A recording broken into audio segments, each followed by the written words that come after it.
Sumainyo ang Panginoon. At sumayo rin. Ang mabuting balita ng Panginoon ayon kay San Juan. Papuri sa iyo, Panginoon. Malapit na ang Pasko ng mga Hudyo, kaya't pumunta sa Jesus sa Jerusalem. Nakita niya sa templo ang mga nagbibili ng mga baka, mga tupa at mga kalapati at mga namamalit ng salapi. Gumawa siya ng isang panghagupit na lubid at ipinagtabuyang palabas ang mga mangangalakal, pati mga baka at tupa. Isinabog niya ang mga salapi ng mga namamalit at pinagtataob ang kanilang mga hapag.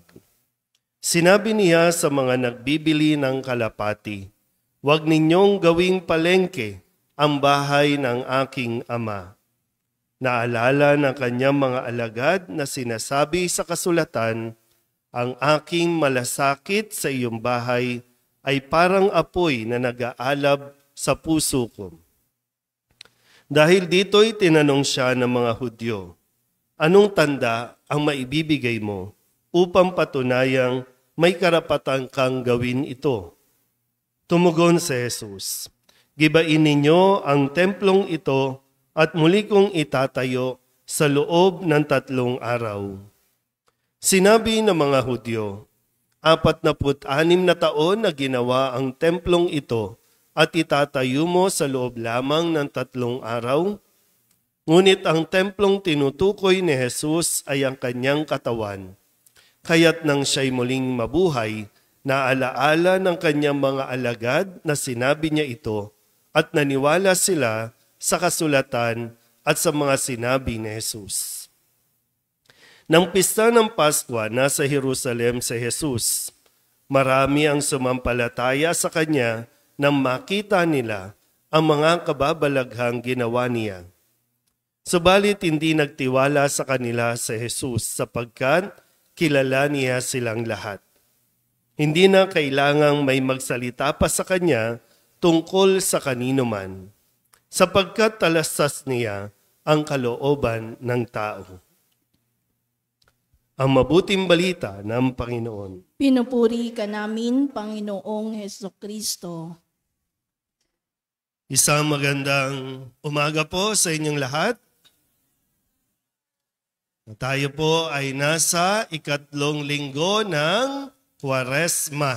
Sabihin nyo nga po ulit, Kwaresma. Ang Kwaresma ay ang 40 araw na paghahanda para sa Pasko ng pagkabuhay.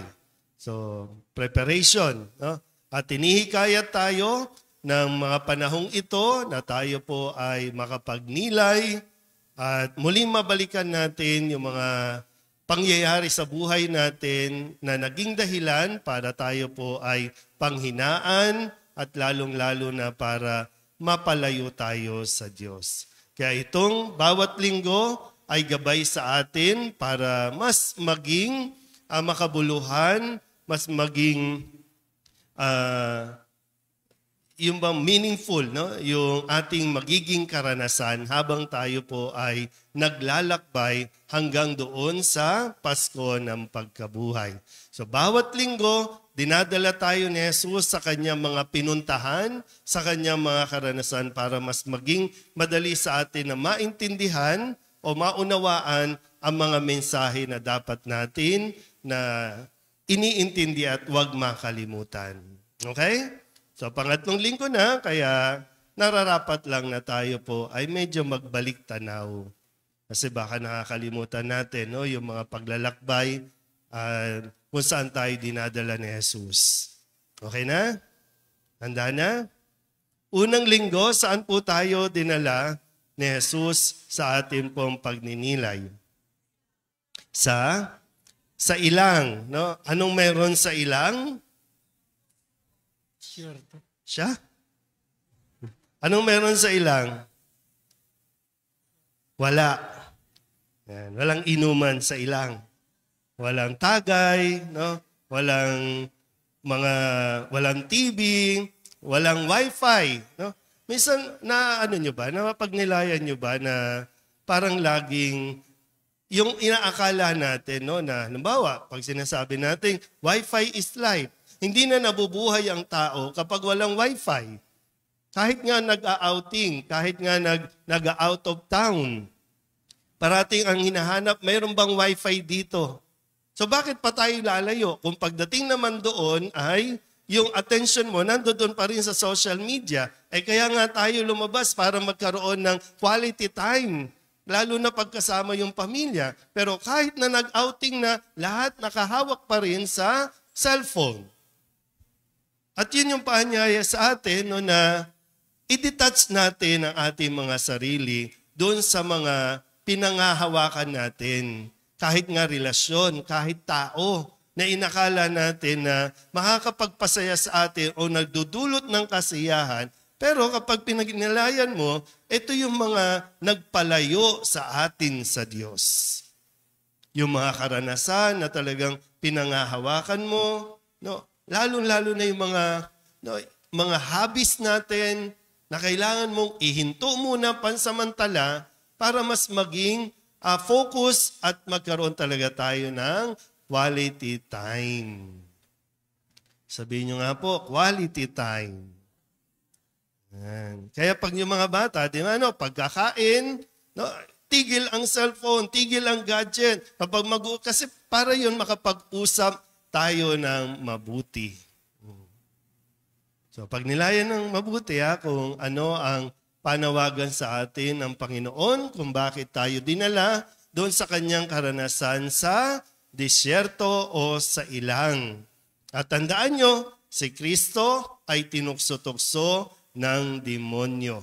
At magpasa hanggang ngayon, ginagawa ito ng demonyo, dinidistract tayo. Lahat ng ginagawa ng demonyo ay distraction para hindi tayo makafocus sa ating relasyon sa Diyos. Pangalawang linggo, saan tayo dinala sa pangalawang linggo? Sa bundok. Buti na lang alam niya, no? Sa bundok, no? Sa bundok, at doon ay naranasan yung pagpapanibagong anyo o pagbabagong anyo ni Jesus, yung kaluwalhatian, yung pagka-Diyos ni Jesus.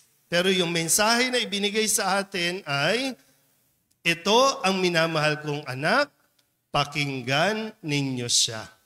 Napakahalaga na tayo ay nakikinig sa mga sinasabi ni Jesus dahil ito ang magliligtas sa atin. Ngayon, ikatlong linggo na po tayo. Ikatlong linggo at tayo naman ay nasaan? Nasaan ay? Sa templo po. Nasa templo. Pag sinabing templo, ito ang simbahan. Pag sinabing simbahan, ito ang tahanan ng Diyos. Pero dito, sa karanasan na ito, maganda na muli mapaalalahanan din tayo na hindi lang tayo basta nagsisimba. Hindi lang tayo basta pupunta dito, no, sa simbahan natin, tapos aalis, pagtaas ng misa, uwi na, kundi nagpapatuloy dapat yung pagiging miyembro, pagiging bahagi ng simbahan. Sabihin nyo nga sa katabi ninyo, bahagi ka ng simbahan. Bilang bahagi ng simbahan, ano bang ginawa ni Jesus? Kasi sabi po doon, no, taon-taon at panahon na ito ng Pasko, ang mga tao ay pumupunta sa templo. At pagdating ni Jesus doon sa templo, anong naabutan niya?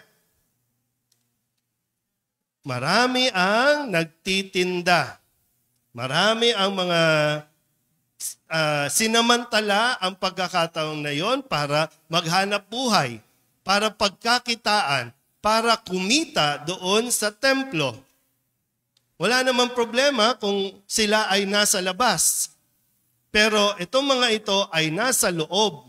Kaya nga 'di ba sabi doon, pinagtabuyan niya palabas. Kasi hindi nararapat. Dahil nga kapag pumupunta ang isang tao sa templo, dapat ito ay nakakapagdasal. Dapat ito ay mas nakakaranas ng presensya ng Panginoon. Pupunta ka doon para magdasal, pupunta ka para mag-alay, pupunta ka para magpasalamat, pupunta ka para makipag-usap sa Diyos. Kaya paano makikipag-usap? Imagine ninyo nga, no, kahit maliit lang ang simbahan natin. Imagine ninyo nga kung maya-maya may bili ka na ng belo. Sige na, nakikinig ka, nagdarasal ka, di ba? Bili ka na ng belo, bili ka na ng para sa natin, t-shirt, bili ka na. Nadidistract, di ba? At maiinis yung mga tao kapag may ganong mga pagkilos, kaya hindi nararapat. Kaya nga sa simbahan, meron tayong mga panuntunan, paano dapat kumilos, paano magsalita, paano pag nasa loob tayo ng pagdiriwang. Kasi lahat ng yan ay katulad ng ginawa ni Jesus. Hindi lang naman siya nagalit ng wala lang, mainit lang ulo niya, di kasi nakapag-almusal. Hindi naman nagalit siya dahil sa kanyang malasakit. Ang taong nagmamalasakit ay handang pumalo, handang, kumbaga, ito yung gagawin. Diba? Kaya sa mga magulang, sa mga anak na naririto, kaya kayo pinagsasabihan, kaya kayo minsan napapalo, napipitik, napipingot ang inyong tenga kasi nagmamalasakit sila. At matakot tayo kapag wala nang nagagalit din sa iyo kasi ibig sabihin, wala silang pakialam sa inyo, wala silang malasakit sa iyo. Kasi binasiwas niya, gumawa siya ng lubid na para ialisin yung mga nandoon kasi nga tahanan ito ng kanyang ama, tahanan ito ng Diyos. Ipinagawa pa yan ng Diyos sa panahon pa ni David. No, na ipagtayo siya ng templo. Tapos bababuyin. Tapos ganun na lang. Mismo mga taga-templo, pinabayaan yung mapanatili ang kaayusan, kalinisan, yung kapayapaan doon sa templo. Kaya nagalit. Sabihin nyo nga po, malasakit. So, sabi po doon, ang kanyang malasakit ay parang apoy na nag-aalab sa kanyang puso. Kasi hindi pwedeng hayaan na lang na ganun ang umiral doon sa templo. At muli pinaalala niya kung paano pinahalagahan natin yung simbahang bato, ganun din yung mismong ating mga sarili dahil pagkatapos natin dito na magtipon-tipon ay tayo ang nagiging simbahan na dinadala natin ito sa kung saan man tayo nagtutungo. Kaya nga tayo ang tinatawag na naglalakbay ng mga templo ng Diyos. Tayo ang simbahan. Kaya unang-una din, magmalasakit ka sa sarili mo. Importante din yun. Kaya ka nag-exercise, kaya ka kumakain ng tama, kaya ka nagpapahinga ng tama at kailangan mo magpahinga kasi nga may malasakit ka sa iyong sarili. Dahil lalong-lalo na kung mayroong mga umaasa sa iyo na ginagawa mo rin ito dahil may malasakit ka sa pamilya, may malasakit ka sa ibang tao. Bakit hindi ka magbibisyo? Kasi may malasakit ka sa iba. Kaya nga yung paalala din sa unang pagbasa, di ba? Pinaalala dito yung mga utos ng Diyos. Hindi lang ito mga bawal yun, kundi ito ang nagtuturo sa atin. At ang isang taong may malasakit, hindi yan magnanakaw. Ang isang taong may pusong marunong magmalasakit, hindi yan gagawa ng ikasasakin o ikasisira ng iyong pamilya. Yung hindi magiging makasarili. Yan, isipin mo, bago ka magbisyo, isipin mo din, sino ang mas mahihirapan pagdating ng araw? Na kapag nagkasakit ka na, sino ang maapektuhan? Sino ang parang mas mapipirwisyo din kung tutusin, no?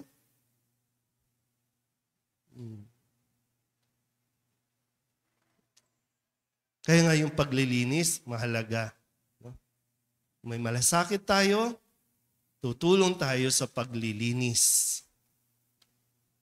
At yung mga bagay sa sarili natin na kinakailangan linisin, linisin na. Nasa 3 linggo na tayo. Papalapit na tayo ng papalapit. Di ba? Pag medyo may celebration, mayroong mahalagang okasyon, unti-unti nagge-general cleaning na tayo. O pwedeng para sa iba, wala lang, ordinaryo lang ito. Pero yung paalala sa ikalawang pagbasa, ang kaisipan ng tao ay malayong-malayo sa karunungan at kaisipan ng Diyos. Yung sinasabi ng mundo na hindi naman kasalanan yan, muli, pag pinagnilayan mo ang 10 utos, malaki ang kasalanan natin at ang mga kasalanan ito ang nagpaparumi sa ating mga sarili na tinatawag ding mga templo ng Diyos. Huwag na nating hintayin na paluin tayo ni Jesus. Diba yung hagupit? No? Sabihin nyo nga sa katabi ninyo, pinipitik ka lang. No? Wala pa yan. Pinipitik pa lang tayo, no, ng Panginoon para magising tayo sa katotohanan na kailangan mo nang maglinis, kailangan mo nang may mga alisin sa katawan mo, no, para mas maging kaaya-aya ang ating pamumuhay. Pitik pa lang yan. Ha? Hindi pa yan parusa. Kasi kung tutusin nga, no, hindi tayo nais maparusahan.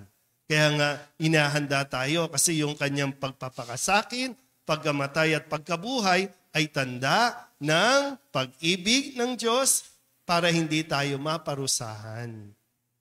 Pero kailangan natin mag-cooperate. Makiisa tayo.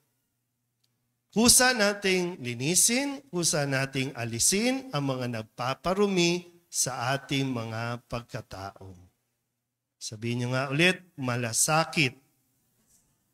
Sana po, no, isa ito sa mga grasya na hilingin natin sa Diyos na magkaroon tayo ng malasakit, hindi lang sa ating mga sarili, kundi magmalasakit tayo sa ating kapwa. Amen?